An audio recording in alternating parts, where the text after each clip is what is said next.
Welcome, everybody. People streaming in. Like some floodgates have been unleashed. And I believe it is recording, correct? Yeah, recording. Yeah.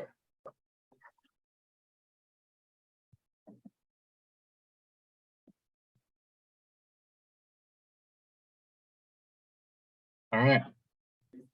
Welcome, everyone. Thank you for joining this travel forum / UWFT demo and details, February 16th. It's almost spring, so we can't quite call this the spring travel info meeting, but it's our February travel info meeting. So welcome, everybody. Here we have with us today, as we announced, the UWFT team. We have full of FRP. We have Aaron Moss, we have Paula Gottlob, and Nan Hall, as well as us of the travel office, as we should be here. So without further ado, today we are going to discuss UWFT and the future state of travel and expense. Hopefully you guys all did your pre-works. So before we get started, please make sure to put all your questions in the Q&A section, as we typically do for these kinds of things. We will, this is kind of we expect a lot of questions, a flood of questions today. We will be getting to questions towards the end, but make sure to put them in the Q&A, not the chat, so that we can make sure we answer all of your questions. So without further ado, on to Joel Blewett to take us away. And Joel, when you are done with the slide, just tell me the next slide. I will, thank you. Thanks, Renee. Good morning, everyone. My name is Joel Blewett, and I'm a change manager on the UWFT program that supports the procurement and supply chain business process, of which travel and expense is a part of, which we'll see here in just a moment. Let's go to the next slide here. Here we go. First, I want to begin with a high-level overview of procurement within Workday and how it relates to the travel and expense. Let's go to this next slide. There we go. We've divided our work in the program into a taxonomy, which allows us to categorize and organize our work. You'll notice on the left lower corner of this slide that one of the sub-processes for the procurement supply chain business process is the travel and expense reimbursement sub-process. And also on the right-hand side of the slide, you're going to note that one of the main goals for procurement in the future state is to drive efficiency through consolidated process workflow automation. And I'm going to show you in an upcoming slide how we plan to achieve this goal for travel and expense using Workday and a new business process workflow. Let's go to the next slide. Before I dive into some of the foundational changes that we've noted for the travel and expense sub-process, I just want to talk about change impacts in general and what they mean. So let's go to the next slide here, so we'll detail it a little bit more. So a change impact is simply a comparison between how we do things in current state and how we're going to be doing things in future state and how we design them. And noticing some of the more, I keep using the word foundational, but impactful changes that are going to occur for staff and highlight those so that we can not only recognize them or understand them in greater detail, but be prepared for them.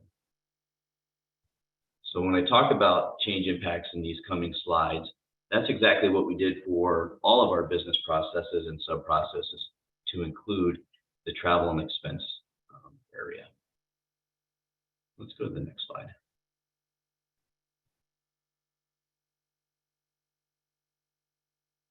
I just want to note that we have, like I said, we've gone through all of our business processes and collected the change impacts that we've noted thus far. I say thus far because they are living documents, and as we continue to go through this process before we actually go live, if we note any additional changes that occur or get highlighted, then we include those as well. And we do have a site on our change network where we house all of these change impacts so that you can go back, you can go and review them and ultimately plan for them within your work areas. And we'll have a link for that here at the end of the presentation. Let's go to the next slide.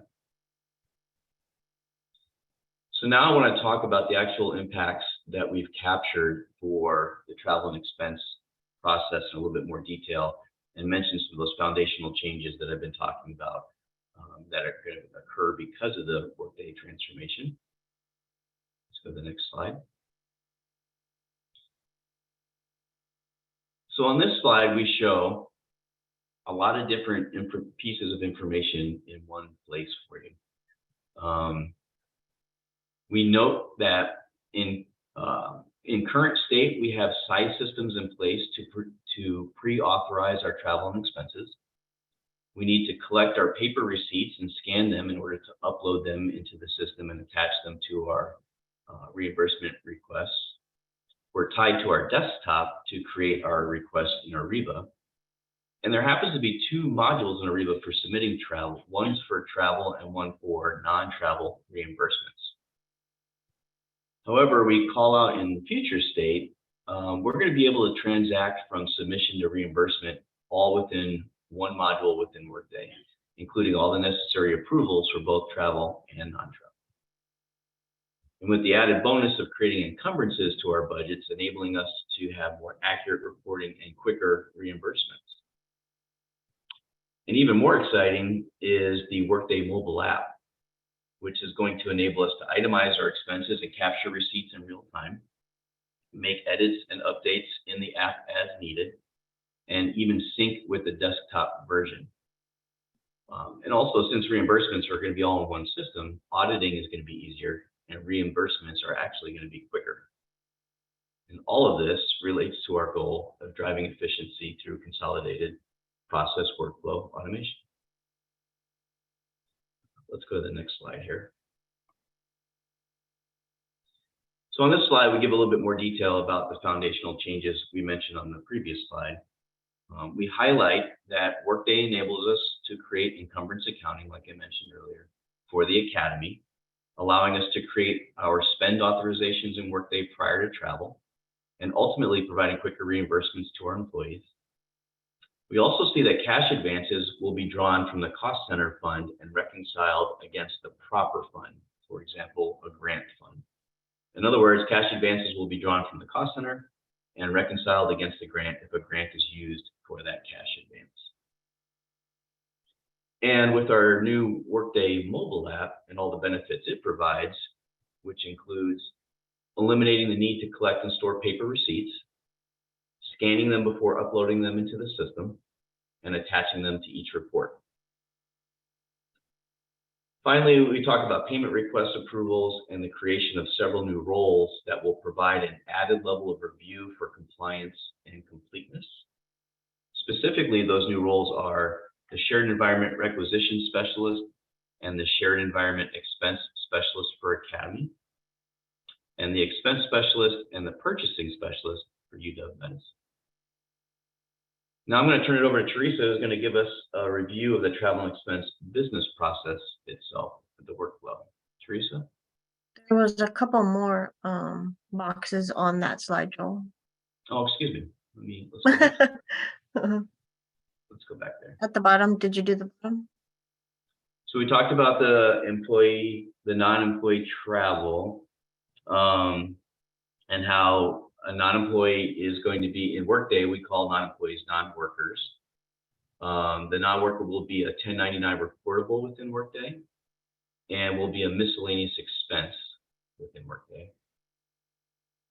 And the payment request approvals, traveler approval is no longer required.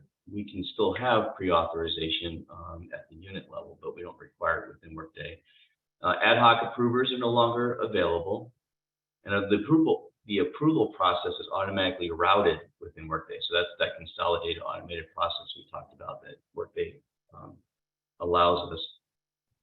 And a new expense data entry specialist will be available to create reimbursement requests on behalf of the employee within Workday. So I believe I captured all of these bubbles here. So I'll now turn it over to Teresa. Thank you. Yeah, thank you. Okay. You should be able to share now, Teresa. There we go. Okay. Good morning, everyone. So those of you who don't know me, my name is Teresa Athen. I'm the Assistant Director for Customer Engagement within Procurement Services, and I oversee procurement customer service and travel services. I don't normally present in these forums. My team handles this very well, but I wanted to be here today to show you the new flow, which you may have seen in other meetings, and just to let you know that we're here with you. We're going to be learning this right along with you, and we're going to be right there for you the entire way once we go live. I'm going to make this a little bit bigger so that you can all see it and just, okay. Okay. So this is the process flow for entering expense report for an employee once we go live into the future state. And you'll notice that there are some different colors here for each area. So white would be enterprise-wide, yellow would be org-wide, the purple shared environment, the black the unit level, and the green is the joint ownership. So it's big enough. I think maybe drop it in Q&A if you can't see it, because you can't say anything otherwise. Let Renee and Sam know that you can't see it, and they'll let me know. So originally you start out doing an employee travel reimbursement, and the first thing, this is prior to the trip actually, you decide if you're going to do a spend authorization for that trip. Now, a spend authorization is not a required mandatory thing that you need to do. However, there are some benefits to doing a spend authorization, being that it does encumber your funds. It can be, if the right approvers are pulled in, be the post-trip approval, prior trip approval. It can meet that requirement. And also, when you do a spend authorization, it bypasses the funding approval when you do the expense report for reimbursement. So there are some benefits to using the spend authorization. You request a spend authorization, and spend authorization is also used to issue a cash advance, which is in the current state is called a per diem advance. So once that is submitted, it goes down to the funding approval, and the funding approval is pulled in based on I have this written down. Well, give me a second here. The funding work tag is used for the spend authorization. The spend authorization will route to that funding manager. Applicable funding work tag examples are gift, grant, project, and cost center. So we'll go there, and then once it's approved, then that's complete from the beginning.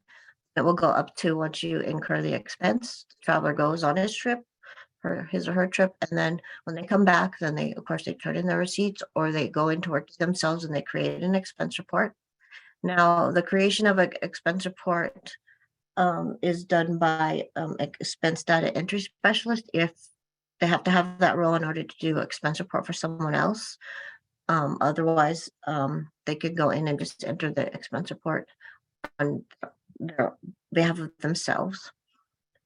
Then it goes through the expense report compliance check at the shared environment level. Actually, I'm on the wrong one. At the shared environment level, and then if it meets the reimbursement criteria, it's approved. If the spend authorization is equal or less than the expense, then it does not need to route for funding approval. It goes on and is approved. Then there's another level, which we also do today, where the travel expense is reviewed for high risk items. And if it does have a high risk item, then we go and travel services office is added for that additional compliance check, and we normally just review that high risk item. And then when it passes the compliance check, it goes on for payment. One thing that I wanted to note was that with the approval flow within work, which is kind of a change, but not really an impact, I feel like it's kind of a good thing, is that anytime it goes for approval, if there is something that the approver needs more information on or wants to send it back, they can send it back. So there's an option to send it back, and then it goes back to the person who submitted it to fix and resubmit. There's also a deny function, so they're separate in the future state, whereas today it's just deny. But the deny function will terminate the expense report from being able to being submitted again. So any of the approvers at any point in the stage can do that. There is a separate flow for UW Medicine. However, the only difference between the flow for the Academy and the flow for UW Medicine is the fact that the role to be able to do expense reports is called expense data entry specialist. The role for UW Medicine is called a travel expense. It's called, wait, I got it, it's right here, shared environment expense specialist. So basically the flow for UW Medicine and the Academy is the same except for that one difference. Okay. Turn it back. I think Sam is next, or Q&A. I'll stop sharing. Okay. Thank you. Okay. We'll try to get that Visio to you guys later in time. I know it was a little bit hard to see as we zoomed in even because everything became more pixelized. But we'll get that straightened out for you guys. Really quick, we're kind of getting towards the end of the presentation. We just wanted to review what happened today. So again, we went over the change impact, the foundational changes, what's changing in general, so the current state versus the future state and who's the most impacted. We also went through the Visio flow. Again, we'll send that out to you guys later in time, so you guys can actually go in and see it yourself. And then for our next steps, again, here are 4 things to be on the lookout for.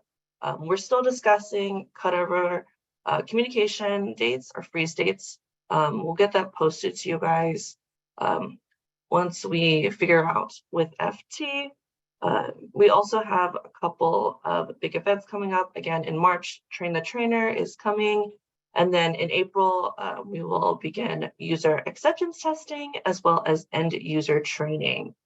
Right after this, we will also start the Q&A. We just want to remind everyone that policies will continue to be the same.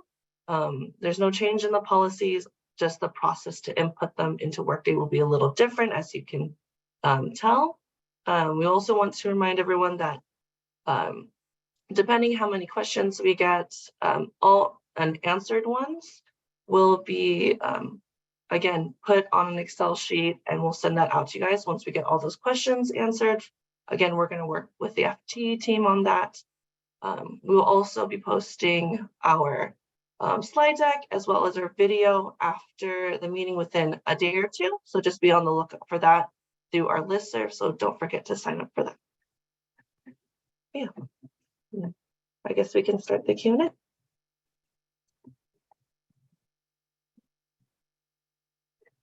Okay. We just also want to remind everyone to put any of your questions into the Q&A at the bottom of your screen instead of chat, so we can make sure everything is accounted for. Okay. It looks like some questions have been answered.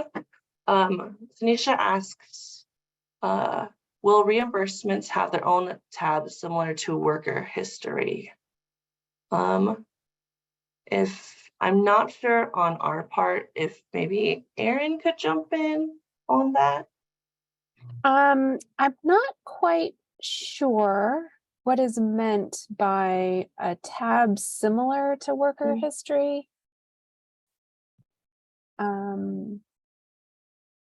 Could do Yeah, Tanisha, We- if you can get more information on what you meant by worker history. You can allow Tanisha to come off mute. Yeah. Yeah, sure.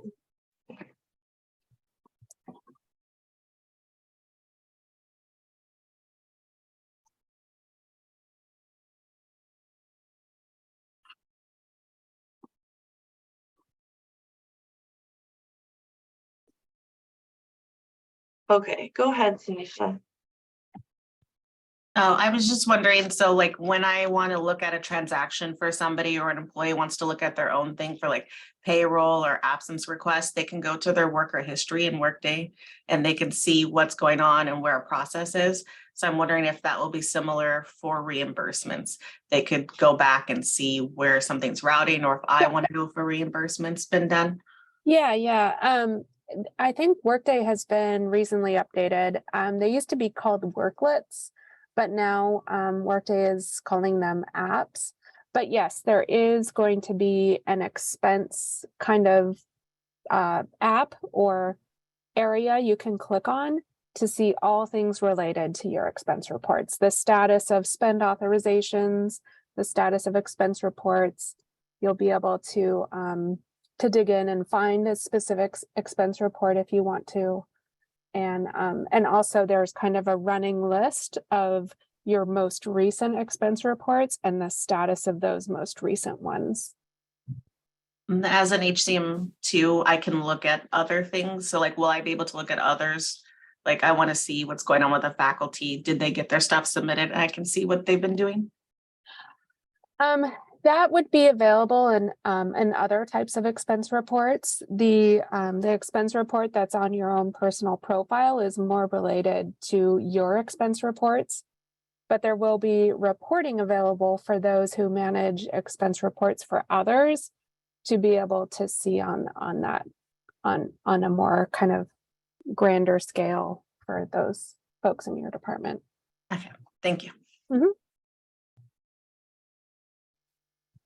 And then another question from Tanisha, what's the difference between deny and send back? I think we got to this one in the Visio flow, but just to recap, the difference between deny and send back is essentially the equivalent of the current state in Ariba. When we deny, or when your compliance approver or funding approver denies something, it will go back to the preparer or the traveler, whoever made the expense report, for them to make the changes and fixes and to, resubmit it. Deny will essentially finish the whole expense report process right there. And I don't know, Aaron, can you explain that a little bit better? Well, you did great.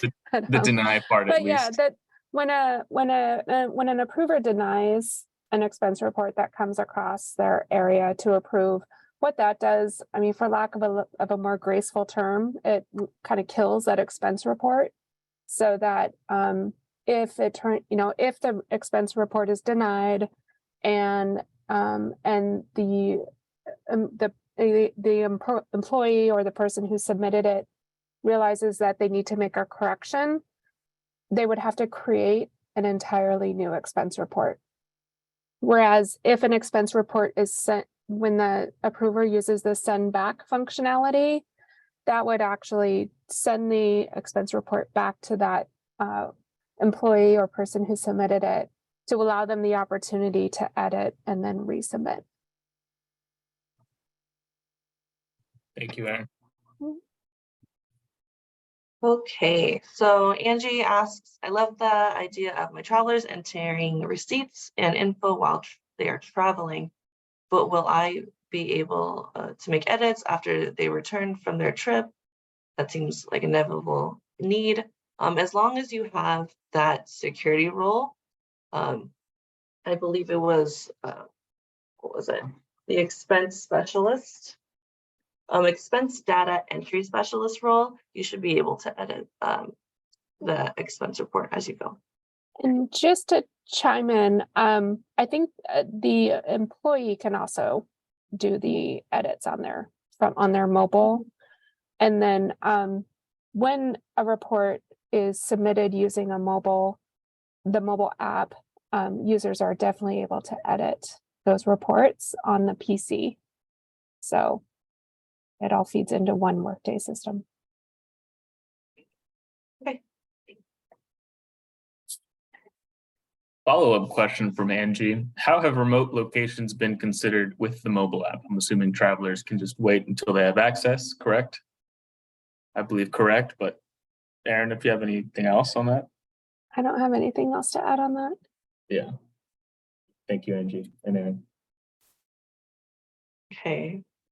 Stu asks, for non-employee travel, does 1099 mean they will be taxed on their travel reimbursements? I don't think they are now.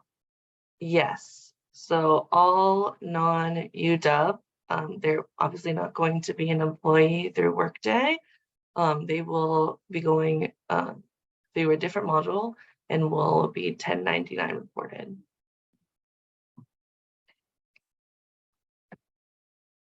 Okay. I can jump in a little bit on that one. They are not 1099 reported now. However, in the miscellaneous expense module, it's going to be a lump sum. So it would be, they would be issued a 1099, but also keep in mind that it's only going to be anything over $600. If it's under 600, that would not be reported. Okay. Thank you, Teresa. And Becca asks, so non-workers will use a different module in Workday than the reimbursement module. That is correct. They will use the miscellaneous payments module. Okay. It looks like Jason also had the same question. So we are confirming Yes. that we go through the miscellaneous. Okay. Katie's asked, will we be able to specify line items for non-UW employees, for non-UW employee, non-worker, travel reimbursements, or will be lump sum? So as Teresa already said, it will be lump sum. Student Moyak says, I assume that's a net ID. Students are non-employees, so will the expense data entry specialist create expense requests for students too? Believe so. Aaron? Yeah. So if students are non-employees, that would be a miscellaneous payment. And yes, the expense data entry specialist would be the one to initiate those in Workday. You're correct, Renee. Thank you, Aaron. Christy asks, can a department employee hold the role of UWA SE requisition specialist for reimbursements and travel expenses? All I know right now is the expense data entry specialist, but Aaron, I believe you have a better answer. Yeah, I think it'll be, I think an employee can hold both security roles, but that will be more defined within each shared environment. Lena says, do we have to fill out the prior authorization form in the future state? And I believe the answer to that is no, but it would save you time.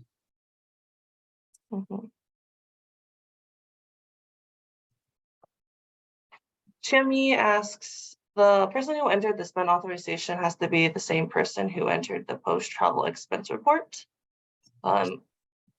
I do not believe they have to, but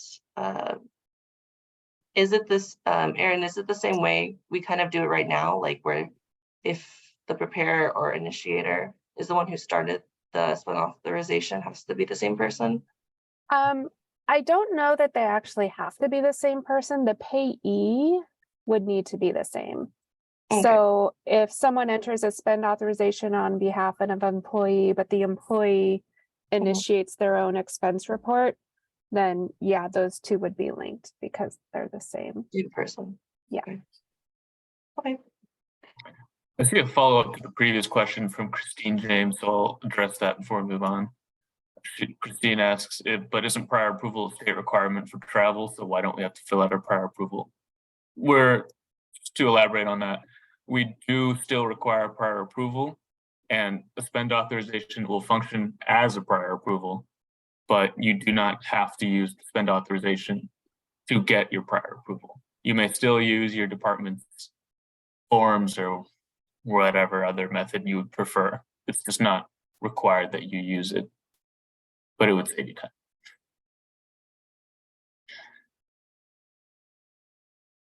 Oh, okay, so Christy also talks about, is the workflow available somewhere we can follow along? The text is not legible. But yeah, we will send those out. Yeah, we'll send that. Don't worry, guys. Okay. How accurate does the spend authorization need to be? Can it be a ballpark amount? I'm assuming that it's going to be kind of similar how we do pre-authorizations or pre-approvals. I've seen through many forms from different departments that it is kind of a ballpark amount. So I would go with that instead of an exact, because obviously sometimes the travel will spend more or spend less. So we would go for like a good general ballpark amount. To add on that, just to note, it'll kind of defeat the purpose of saving time if it is more, or if it's not the exact same, because otherwise it'll route for another approval. So ideally, as precise as possible. Yeah. And I will add to that, it also varies by department. There are some departments that like a lot more detail, and maybe in that case, the spend authorization is not the way to go. And we can find another way where you have like a standard form that you can collect more information. If we do a spend authorization and still want the funding approver to issue approval again later in the process after the compliance specialist, can we require funding approver to see it again? I believe you cannot unless it exceeds the amount. Okay. There is a add approver function within Workday where they would be able to add an additional approver if needed. Okay. Yeah, so it is there as an option. And the add approver function, it would be limited though to only those who are typically an approver for a process. So if you'd want to add an approver of someone who is not typically or not a funding manager, then you wouldn't be able to add them as an approver. It's only kind of if you're already an approver within the Workday environment, then yes, you can add them as an approver if needed. Very cool. Okay, Becca, Yoshi, and LD will ask the same question. So what do you mean by high risk or high risk items or flags, I guess you could say. So it's the same thing we do now. So an example would be like personal time with airfare, personal time with car rentals, I believe non-UW, visa status. I'm going to put a link in the chat where you can actually find all those flags on our website, but those are the flags that are going to basically tell your expense report to add the travel services team, which is Renee and I, to the approval flow to just double check everything's in order. So, but yeah, I'll put that link right now in the chat. It does say 2022, but it is 2023. But yeah, so keep those. I guess you could bookmark it if you'd like. But those are the flags that will just basically add us to the approval flow. Although the non-employee ones probably won't apply. Mm-hmm.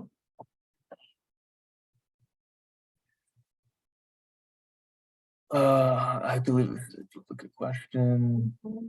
What would constitute a reason for denial? There's a lot of different things that could constitute a reason for denial. We talk about that in our other classes. That's more of a, we'll get to that in training, but unless you want to spend the next hour and a half with me, I could tell you if you have the time. I will, but I don't think we have the time to talk about that. But essentially, stuff that's outside of state policy, and you can find all state policy on our website. Missing documentation, missing receipts, things like Yeah. that. Mhm. And of course, unnecessary purchases. Oh, and anything that's personal or convenience in nature. The classics.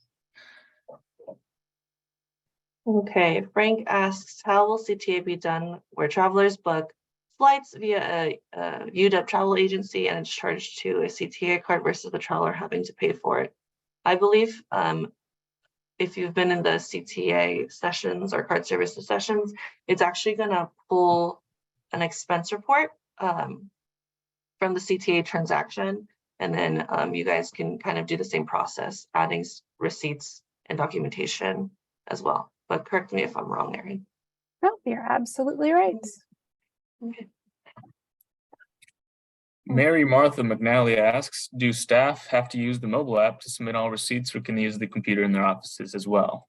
They can do whichever, but they might save time using the mobile app and might not lose their receipts.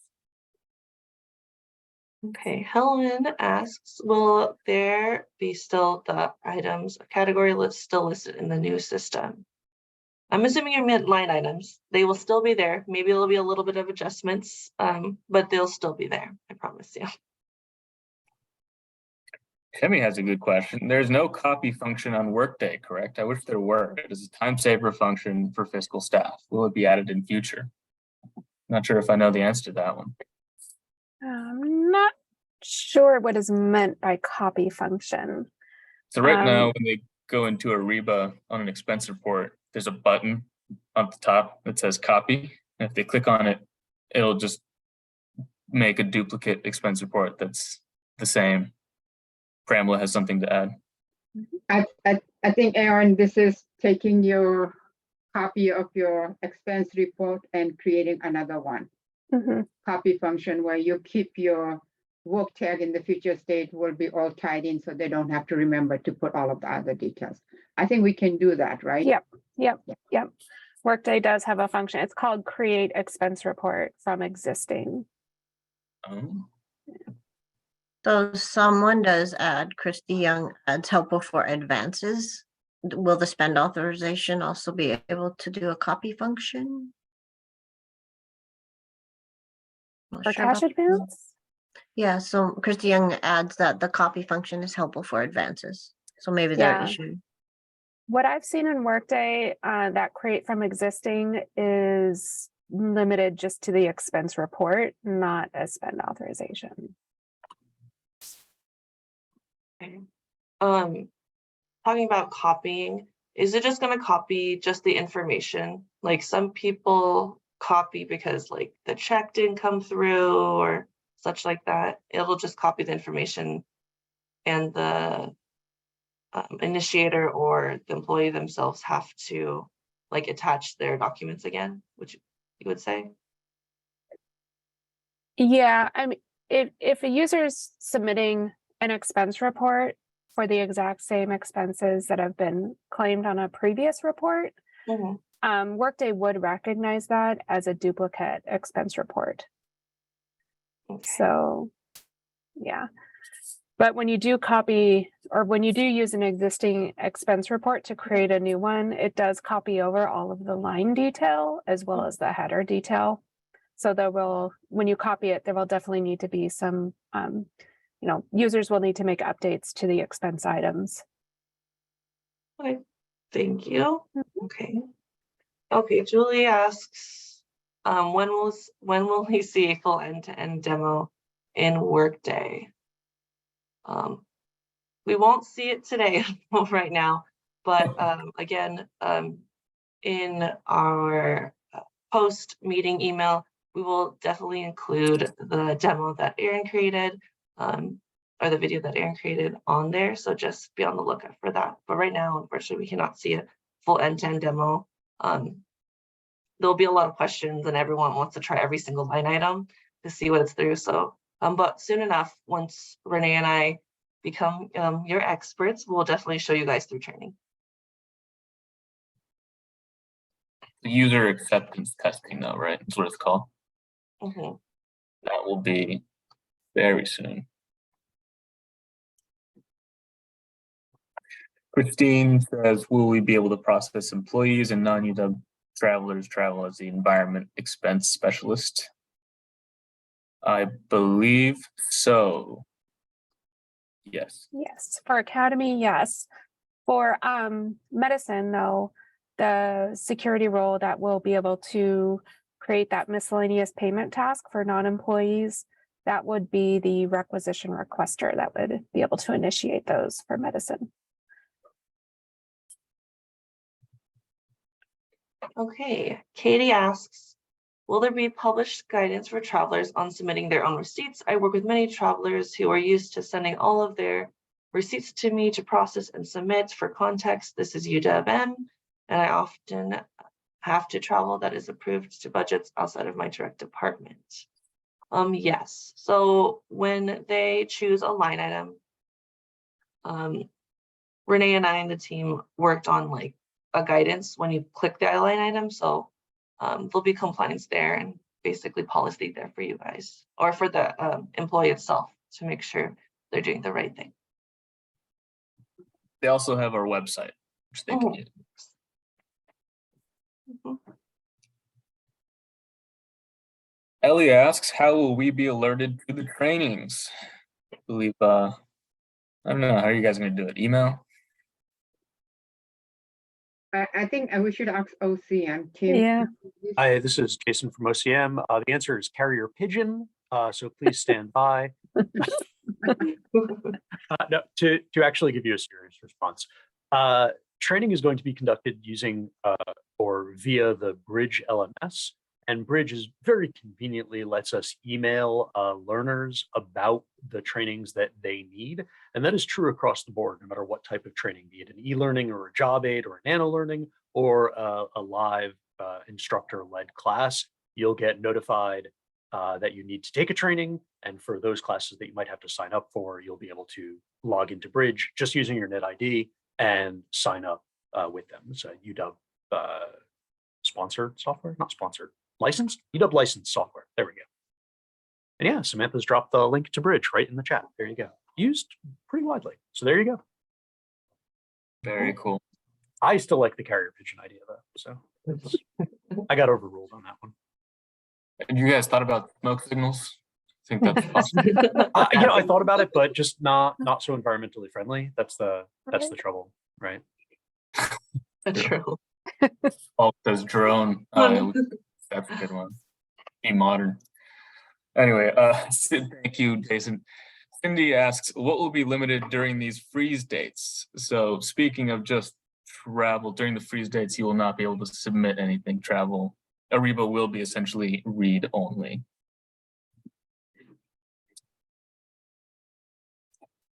Okay, Sarah asks, are we able to sign up for UAT? I believe if you are a power user, there's already a selected few, or not a few, a lot, that are going to be up for UAT. I would definitely reach out to your readiness manager to see if you could sign up for UAT. Yeah, Samantha, I can expand on that a little bit, and that's pretty accurate. UAT will cover a pretty broad selection of folks from across the university. Exact people and exactly where we need to grab those people from, a bit TBD. For the most part, for most users all across the University of Washington, we're selecting UAT testers, that's a little redundant, user acceptance testers, there we go, from among our power user group. So if you are a power user, odds are pretty good that you might get picked depending on how many testers ultimately are needed. If you're not a power user, you should definitely reach out to your unit readiness lead, as Samantha said, just to say that you want to participate and maybe would like to be a power user as well. Thank you. Okay. Let's go. Lauren asks, since travel reimbursements for non-UW people will be submitted as a lump sum, how are we to enforce travel policy? That's a good question. Well, if they're submitted as lump sum and they are, or Teresa's coming off mute. Teresa, you want to take that over? Well, I'm sure you know the answer, but since they're being 1099 reported, there's no need to make sure policy is adhered to. Yeah. Hope that helps. Pramela's raising her hand, or was that up Pramela? from before? Yeah, I just also wanted to point out, even though we say as a lump sum, that could be assigned to two separate spend categories. So if department wants to see what the travel cost is versus the fee paid, they will be able to create two line items for that. So just I know on the grant side, they do need to break it up just to make sure. So there is a separate spend category the end users will be able to use.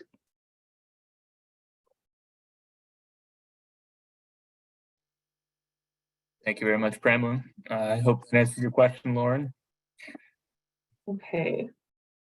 Alicia asks, you mentioned there will be no policy changes for UWFT at this time. That's only assuming travel policy. Yes. Yes. I imagine the UW scanning policy will have to be changed if we're allowing photos of receipts being entered directly into Workday. Has this been addressed yet? We as a travel team have been notified about the updated policy if there is going to be one. But we will definitely reach out to that team and see if we can get you guys an answer. And if we do, we'll definitely send it through the mailing list or the listserv.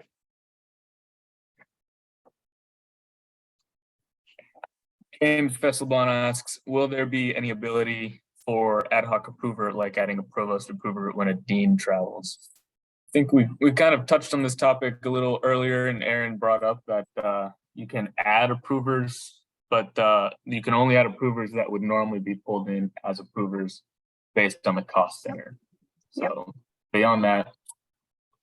Yes, and also just to add, for that specific scenario, yes, we've added a new security role for situations like that, where when it's out of the dean's or provost office, that extra layer of approval has been addressed, and they will be available as an ad hoc approver. Awesome. Okay, Ruth asks, will we be able to copy one ER and edit for another traveler? So yes, I believe we answered this earlier. As long as you have that special security role, you should be able to edit and copy another person's ER. Exciting times. I'm curious, I wanted to add on to that. So in the current state, unless you are the preparer of the ER, you cannot edit it. Is there any other edit capability in Workday for the expense report for others outside of the preparer, the person preparing the, no? And says no, okay. Yeah, it's just the payee, the employee, or the person who prepared it. So Julie asks, Workday has a more concrete approval flow than Ariba. Will travel office be hands-on reviewing all of the reimbursements in future state? Or will you be reviewing only reimbursements that include high-risk categories and a small sample of all reimbursements as in the current state? And she comments on this, and what will be the impact in time from submit to fully approved? So Sam and I can definitively say that as we are still two people, we will not be hands-on reviewing all reimbursements in the future state. We will continue to review only those that are flagged as high-risk expenses as in the current state, and those will be entered into our queue for review. So the impact in time from submit to fully approved should be about the same. No impact, I would think. We're pretty fast with it. I believe we will stay fast with it, and that is a travel office promise. Okay, Monica asks, my travelers often provide inadequate receipts such as email confirmations instead of actual receipt, how will the mobile app deal with incorrect receipt type? So I would say the approval flow is still kind of this. Obviously, it's all in one big workday process. So if they see anything during the approval flow or approval process that it's like really fuzzy or per se like incorrect receipt, again, the approval will definitely send back to the traveler and basically end the request if that happens. So you'll hear a lot of sendbacks, unfortunately.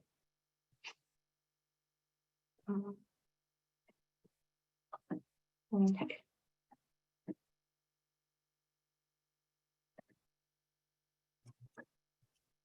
Will there be an email notification sent to the traveler when the reimbursement request is submitted if the traveler is not the one entering all the information? That is a good question. I see Erin shaking and nodding her head. I believe the answer is yes then. Thank you, Yes, Erin. they'll be notified via a Workday notification. Okay. Cool.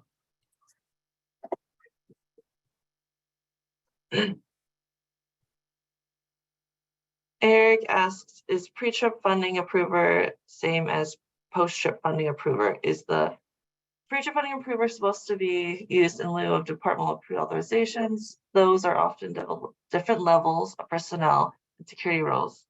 What visibility does the funding approver have to post-trip entry in order to review if it is different from the pre-trip data? I am not 100% sure if they will be the same person. I believe they'll be pulled from the same cost center. But yeah, Erin is nodding yes. So just be on the lookout for that. I get it again. It's just whoever. Again, it's an automated process. Whoever Workday pulls, that'll just be the funding approver.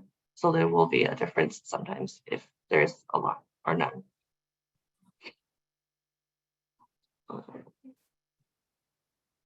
Cool stuff. Ellie asks, how will the system capture prior approvals such as over per diem, 14-hour rule, personal travel and comparison ticket? Prior approvals. So you will still be asked to enter all of these things. So say if you book business class, Jules says I'm breaking up. Am I breaking up, guys? Okay, all right. Do you guys hear me okay? Mhm. Okay. Yep. I will repeat myself for you, Julie, though. Don't worry. Ellie asks, how will the system capture prior approvals such as over per diem, 14-hour rule, personal travel, and comparison ticket? So I believe you are asking how it will flag other extra things that need additional approvals. And I believe it will be very similar to how it happens now. So if they are filling out their expense and they're putting airfare and they choose that they fly business class, they'll be prompted to add all the different justifications and then documentation that they may need, as well as personal time. So they will need to prompt them to add the comparison, or it'll prompt for a review to add the comparison as it does now. So I do not believe there'll be much change in that regard. So Erin, anything else to add to that? Or?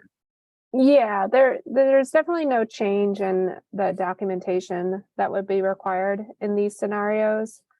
As far as prompting for specific documents with a specific selection, that will be more displayed in help text next to the where you enter the information. And as far as personal travel goes, with a travel expense report submission, that is indicated in a as a question that users will need to answer within regard to their travel. So yeah, no change as to what documentation is required. It's just a different bit of a flavor of posting that documentation to the receipt. Or yeah. As well, in the case of personal travel and airfare, it will add us and we will be checking for it. So Exactly. Yep. I believe we answered that one. Lauren asks, will non-UW people, travelers need to sign a document much like they have to sign a copy of the year now. I believe it's going to be a no. It's going to be the complete process or additional approval of having the traveler, whether they're non-UW or UW, is going to be taken off the approval flow.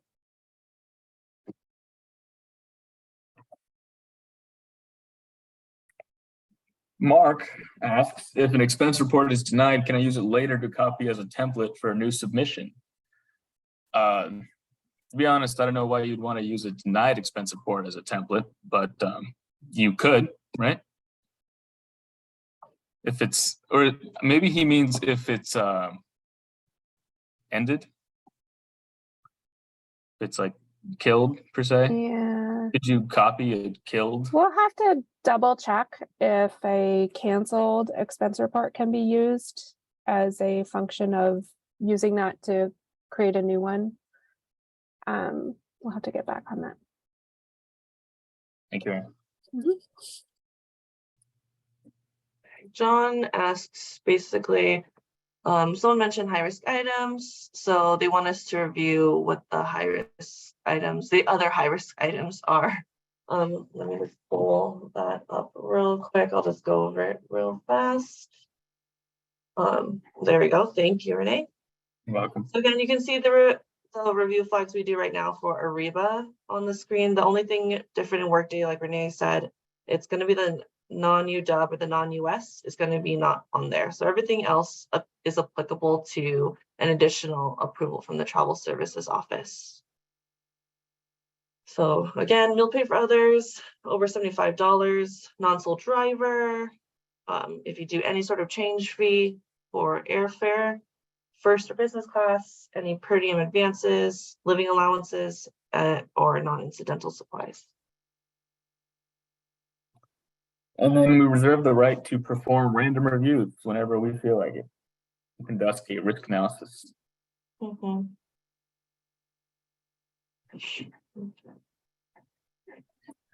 Are security roles all managed in Workday? What will happen to the security approval permissions set in Astra? I believe Astra will be retired.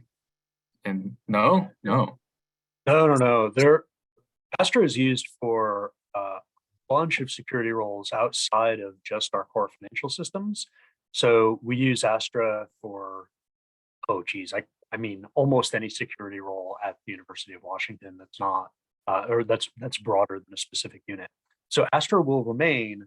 It's just that as far as we know, finance-related security roles, so those security roles related to Ariba, to FAS, to Sage, etc., those will be removed out of Astra. The other security roles that are non-finance specific, let's say SDB, for example, those will remain in Astra, and you'll still use Astra to request or permission those security roles. I don't know if permission is the right word there, but I think the gist is clear. I hope. Thank you, Jason. It is. Learn something new every day. It's what keeps me young. Okay, Parvati, apologies if I pronounced that wrong. In the demo on the steps to prepare an expense report and non-travel reimbursement, there is no option of was sales tax paid. In current state, there are 3 options: yes, no, or item not taxable. Will we see this in the future state? Aaron or Pramla, maybe have a better answer. Yeah, we won't see those options on each expense line. However, the non-travel expense report will have functionality to add sales tax if needed, or add use tax if sales tax was not paid appropriately. I don't know, Pramla, if you have anything else to add there. No, you answered it Okay. first. Christy asks, will the mobile app adjust for non-US dollar funds? I believe we'll still ask everything to be put in US dollar funds and not in any other currency. We'll need currency conversions. Pramla, do you have something to add? Yes, I'll take that. So we have not enabled foreign currency in Workday yet. we have an enhancement request of post go live to see if we want to implement that. But for now, the foreign currency is not implemented. So yes, then individual will have to convert it. And I think today the travel office has a guide and a link to how to convert it. That probably will be still remain in place, Renee. Yes, we do. Thank you, Pamela. Thank you. So I guess the jury is still out in the future, but for now, no. Okay, Robert asks, does non-UW include students? Lauren answered that already for me. Says yes, unless they are student employees. So there you go. So anyone, again, who is not being paid through Workday is a non-UW employee and will be going through a different module. Okay. How are budgets charged to expenses when travelers are uploading their own receipts? Does the ER get sent to the department's budget approver? So I believe, so your ER will get submitted by you or preparer, and then it'll route to, I guess it depends on the approval flow.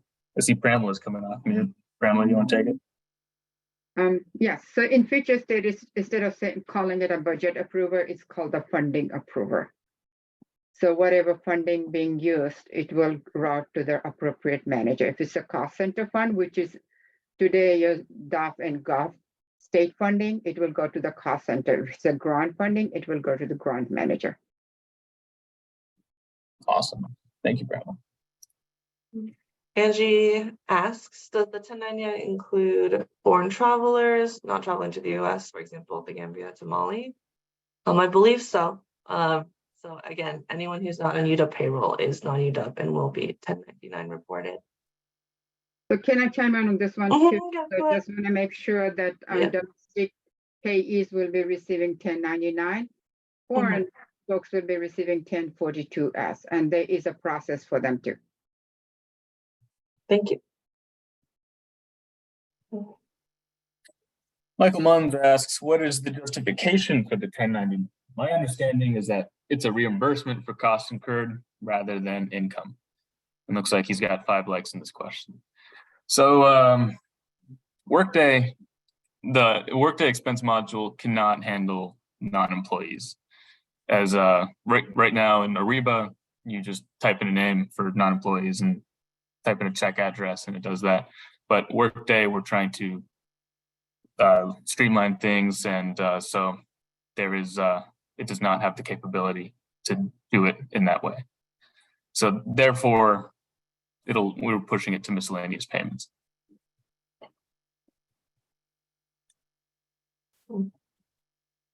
Becca asks, for the 1099, will non-UW or national be eligible for reimbursement? She says she meant non-resident aliens, people who don't live or work in the US but travel on UW business. So I believe that Pramela answered that question previously. Yeah. Okay. So Ruth asks, oh, Sam, you can take that. Since your last one. Okay, so Ruth asks, I thought the missed expense was for reimbursing things like faculty buying a book or hosting a meal. How will these be done in Workday? For hosting a meal, I guess it depends on if it's meals paid for others or hosting and entertaining. It will go through different modules, depending on what kind of hosting it is, I guess you could say. But I believe we would have to do or look at a different process for non-travel. And I think you're thinking more Yeah. non-employee or non-travel reimbursement. Oh, go. There you go. Erin, does non-travel reimbursement have hosting and entertaining still? Yeah. I don't know off the top of my head. I'll have to check. Okay. But yeah, it would be the same type of expense report. It's just the business purpose of the expense report would be non-travel reimbursement versus business travel reimbursement. Looks like she added the comment of like a faculty candidate. I think that changes things. Sam. Okay. Well, faculty candidate as in Like non-UW. It would So it would still be then- non-UW. For the lump sum payments, will those be able to be broken out by line item in case we're using federal grants that require it? It will not have the expense items that the travel reimbursement and non-travel reimbursement, that the reimbursement module will have. It'll have the two, right, that were mentioned previously, Aaron? Mhm. Yeah, so Yeah, there can be multiple lines with different spend categories and documentation as needed for that. okay, cool. Stephanie asks, if non-UW travel will be classified as taxable, will departments need to or be required to gather social security numbers for all non-UW travel? I believe they would still, especially if they are a US citizen, that is required for to put on the form for 1099. Correct. Aaron says yes. Julie asks, how will our current blanket prior approval for travel for the entirety of APL be captured in the future state? To be honest, Julie, I'm not quite sure how your current blanket approval is for APL. But I don't imagine it'll change much. Just to chime in as well, a blanket approval would be, and Teresa, I see, help me out. But one spend authorization for one lump sum can be used to account for multiple expense reports. Teresa, I don't know if you want to chime in with Yeah, anything else also- as to current state. If you don't want to use the spend authorization as the prior approval, it will be the same as today, where you have those memos on file in your office and can attach them to the expense report if needed. And she adds that it is issued from the vice provost for research for the lab. So you guys can still use your methods, or you can use a spend authorization. But the people pulled in for that might be different. I can't say for sure. On the spend authorization. Okay. Ruth asks, the receipt submitted by phone is not legible. How will Workday correct it? I believe Workday won't scan it scan and reject it itself. Again, it's going to have to go through a compliance and or funding approver to check for those receipts, and they will have to do the send back. Lauren Bachman asks, what documents will your team require as attachments in Workday? So essentially, the policies will remain the same. We will still require the same documentation added as attachments as we do in Ariba in Workday. But quick rundown of that: for miscellaneous expenses, we will need all receipts that are for expenses that are over $75. And by that, I mean like parking, car services. I don't think we really want to get it. We have a website dedicated to talking about this. We also we'll need the itemized itinerary for airfare, car rentals, lodging, unless prepaid. And so essentially what you attach now to Ariba, you will attach to Workday. Jason asks, are there any requirements for you to employ international travel? Will international travel registration be required in Workday? It's going to be kind of the same as policy.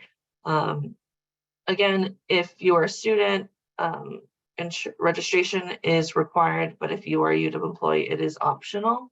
I believe it will not change anytime soon, as we updated that recently.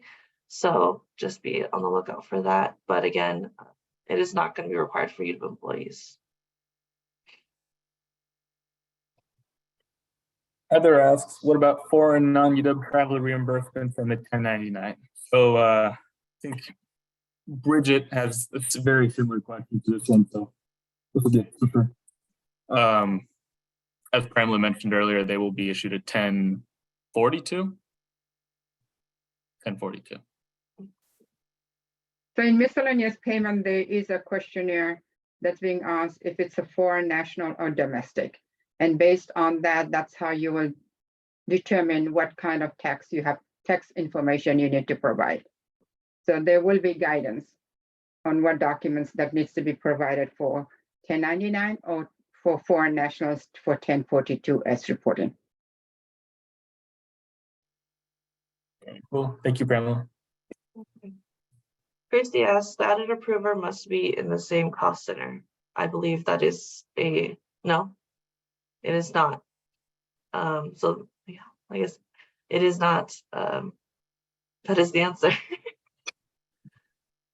Yeah, when you need to add an approver, you you can select who to add from a specified list of folks who have a security role for approving. So if you need to add an additional approver, you're not limited to adding another approver who is associated to that same cost center, if that is the nature of the question you're asking.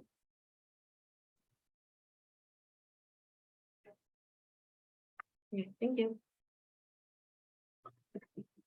Olga asks, what is the difference between prior authorization and spend authorization? One is in Workday and one's not, but they serve the same purpose. Spend authorization is a prior authorization in Workday.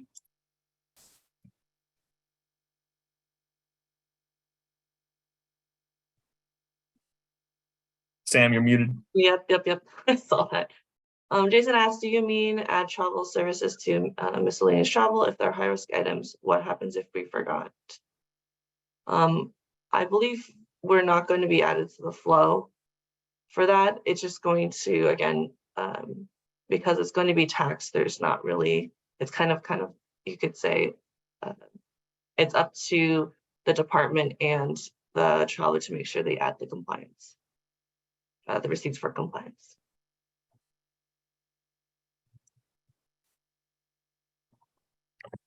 Ruth asks, can denials be reversed by the person who did the denial? No, I don't think so. Once it's done, it's done. So please be sure to. Is the question like, can you undeny something? If that's the question, yeah, Renee's right. Like you can't undeny something. Once it's denied, it's denied. Make sure. Once it's done, it's done. You can use the option to send back instead of deny. There's just something you want corrected on it. And then it can be Yes. sent back. So, Just be sure not to accidentally click deny. yeah. Yes, use deny carefully. Very careful. Okay, Monique asks, taxing people on their reimbursement can cause some problems for those on limited incomes. They could be low income, and if the reimbursement is counted and reported as income, it can bump them out of some type of social services like housing, vouchers, food stamps, or Medicaid. There are potentially devastating impacts here. And then there's additional comments. For right now, Monique, we understand that the decision made we will get some constructive criticism on it. But again, this is only kind of like the beginning. We can still work with FT and see how it will flow and change over time. But right now, this is kind of the decision that is made. Pramila, if you wanted to comment, you can go ahead. I just want to put a disclaimer there. I'm not a tax accountant and I shouldn't be providing advice. However, knowing based on the IRS, individuals should be able to itemize their expenses, and that's where they will break it down, that anything to travel related, they need to break it down. So there are opportunities, but I'm not a tax accountant, and that's something they probably should look into it from the IRS side on how they do their income tax. Thank you.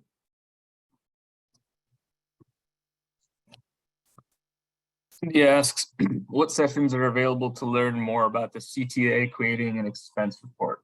I believe you will learn about that once training begins. Teresa? I was gonna say there's an On the Horizon coming up on the CTA reconciliation and the pro card reconciliation, correct? Very soon. That is correct. The Pro Card, the Horizon session is next week, and the CTA session will be in early March. Exciting times. John Salos has a question from chat, in case we have time. I think we have time. How will you be tracking going over per diem in the new system for both travel status and non-travel status, similar to the current Ariba system, which flags that? In a very similar way, where they will they'll fill in their location, as you saw in the demo that Aaron kindly sent out, provided. They will fill in their location, and then it'll tell them what the maximum per diem is, and then depending on if they go over that, it'll trigger for a justification. So not many changes there.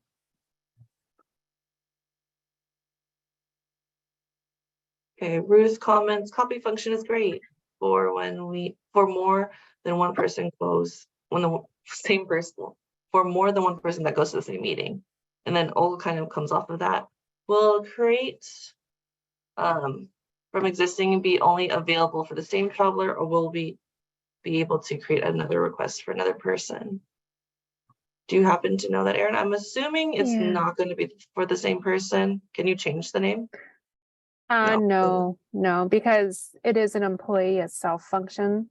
Mhm. So for the payee, only expense reports previously submitted for that same PE employee can be used to create a new. Okay, perfect. Thank you. The question, since student reimbursements, both travel and non-travel, will now be issued as missed payments, this means they will now also be issued a 1099 for anything over $600, and the reimbursement will be counted as income subject to tax. That is correct. That is the current state. DMM 17 asks, as for training through the trainings available are links to having assigned security roles through. Is that understanding correct? Trainings available links. Am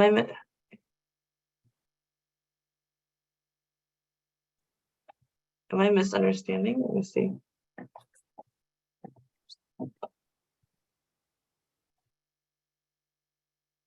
As for training, though, the trainings available are linked to having assigned security roles, though, is that understanding correct? I mean, Jason, do you understand that question? I know they are going to be linked to security roles. I'm so sorry, I got distracted for a second, so I didn't get the question. Can we repeat it? I'm sure I'll have an answer. It might even be accurate. As for training, the trainings available are linked to having assigned security roles. Is that understanding correct? Yes. Yes, that is correct. So in order to receive or be assigned to a training, you need to have the security role for that training. People don't need to take trainings that they're not going to do the work on. It's true. James Fesselbaum asks, what is the scheduled drop dead date to complete Ariba approvals of expense reports before go live? I really like the term drop dead date. Jason doesn't like it. I just like I making think- faces. I think, and Renee, we so essentially we a have single a person. date in mind, however, it hasn't been completely finalized yet, but as soon as we know that's been finalized, we will definitely communicate that. Yes. And the follow-up question from Angie, which is very similar to this question, has a follow-up in itself from Eric asking about the duration. We can speak for that. Depending on the date, the duration will be, I guess, for Ariba forever, right? Until the end of time for Ariba. But Workday will happen, and then you can have that. So there's that eloquent answer. Julie asks, why 1099 reporting when we are reimbursing them for money spent usually out of their own pockets? I believe Pramila kind of already answered this. It's a decision the university has made as a whole. Maybe things will change in the future, but for right now, this is the method they saw that was most productive and efficient for the whole university. So I know it's not the best answer, but it is the decision that has been made. Susie Hockey asks, will the training be captioned? I don't know, Jason, can you answer that one? Give me a second on mute. Yes, for any recorded training, including nano learnings, e-learnings, and well, for recorded training, there will be captions. For instructor-led training, closed captioning will be enabled in the LMS. Very cool. We do love accessibility here. We do. It's a cornerstone of our training strategy, actually, making sure that training is accessible. Very smart. Okay, Lane, if you are submitting travel reimbursement for someone else, will there be a way to submit this in a Workday? Yes, there should be a way. Again, it's kind of the same role as preparer now. In Ariba, you'll be able to submit on behalf of the traveler. Yep. Olga Davis asks, will there be access to legacy systems to Ariba? There will, I think you'll have read-only access for a while, for however long, I'm not sure. But we will not be using legacy systems at all. Teresa? Something to add? I was just gonna say there are some legacy systems that are gonna continue, but I don't believe there's any that interact with Ariba directly. But I could be wrong. So like most of the legacy systems will be going away. Yes. Ariba's retiring. Ida asks, will we be able to add watchers versus approvers? Again, it'll be ad hoc approvers, I believe. Yeah, it doesn't have to be through the cost center, but I believe you can add watchers, I guess you could call them, in the current state to, or for in the future state for Workday. So that will be an option for you guys. No. Yeah, I don't know about adding a watcher to a transaction, but again, there is reporting that would be available for you know, folks who are team leaders or, you know, folks at a management level can view. Is there like an transactions. option to like add them as a like an additional email? Do you mean, or would they actually be seen on the approval flow? Approvers are on the approval flow, But, like- but as far as someone being able to watch or monitor a report for someone specific, that's available through reporting. But yeah, I mean, correctly, I'm not aware of a watcher functionality in Workday. You're absolutely correct. We don't have a watcher role. But there are folks who will get notifications. There are some roles that do get notification, but you cannot add someone as an ad hoc watcher.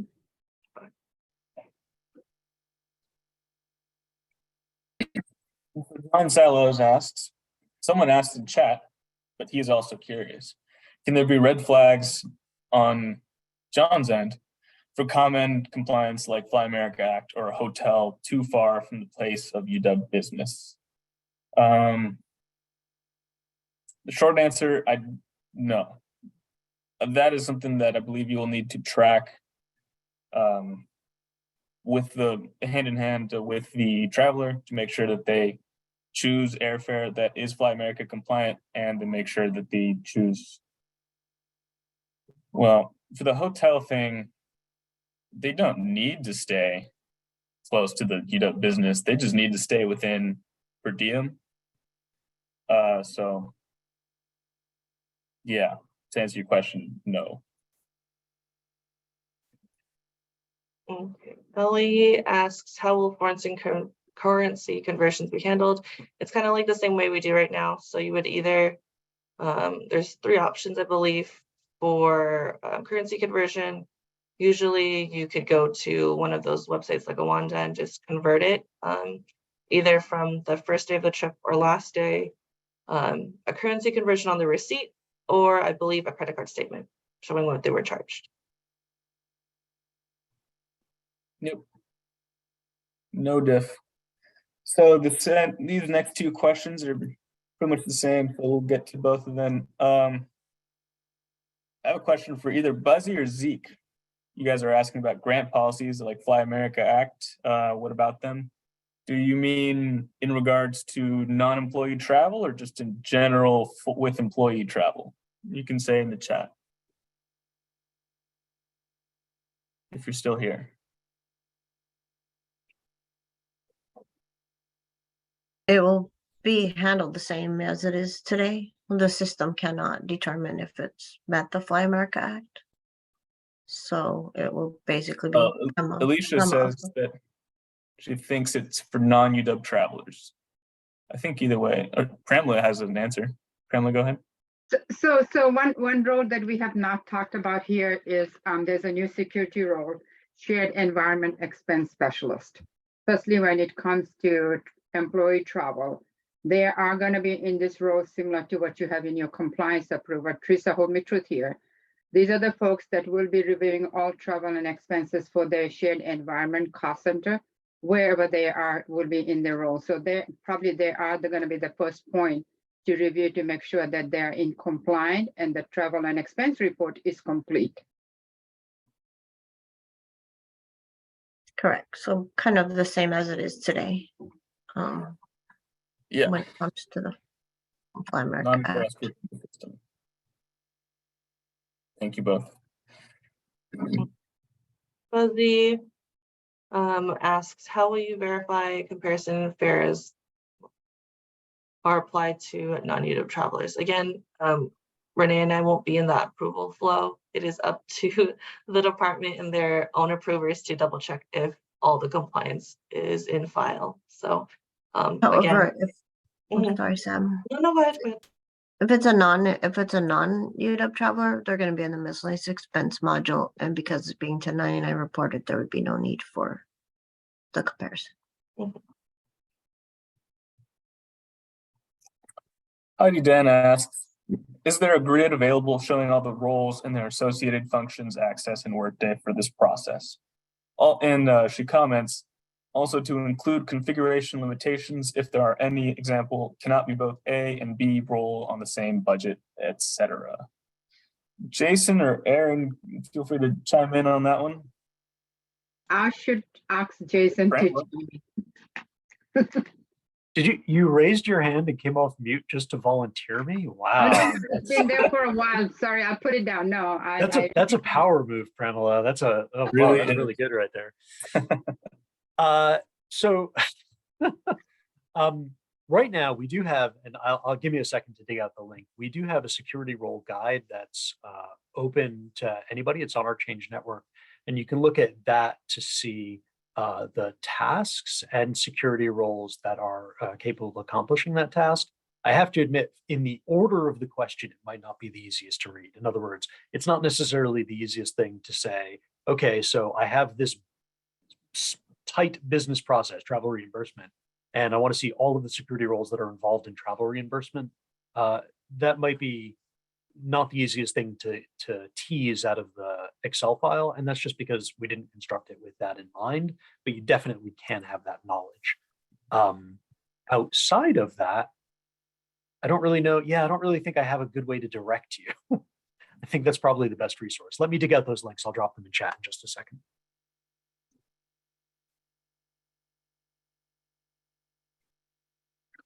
You demand, Jason. Thank you. Okay, so quick time check. It is 11:32. How time flies when you are answering questions about travel and expense. So we're gonna go ahead and call it here. We know there's a lot of questions, and this probably won't be the last opportunity you get to have your questions answered, but we will get to questions after and send out a spreadsheet or something similar, you know, like the normal FT method. But thank you all so much for coming. And this has been a grand time. And thank you to UWFT, Aaron, Jason, Pramla, and everyone else who helped make this presentation possible. We appreciate you. We see you. Thank you so much. So until next time, fellas, thank you so much for coming. Thank you. Thank you.